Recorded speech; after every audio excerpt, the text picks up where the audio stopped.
رسول اللہ صلی اللہ علیہ وسلم نے فرمایا، جس شخص سے بھی قیامت کے دن حساب لیا گیا پس وہ ہلاک ہوا۔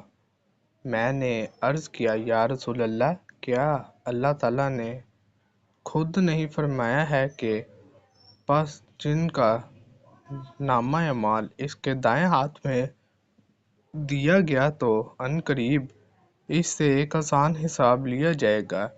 اس پر ان حضرت صلی اللہ علیہ وسلم نے فرمایا کہ یہ تو صرف پیشی ہوگی۔ اللہ رب العزت کے کہنے کا مطلب یہ ہے کہ قیامت کے دن جس کے بھی حساب میں کھود کر دے کی گئی اس کو عذاب یقینی ہوگا۔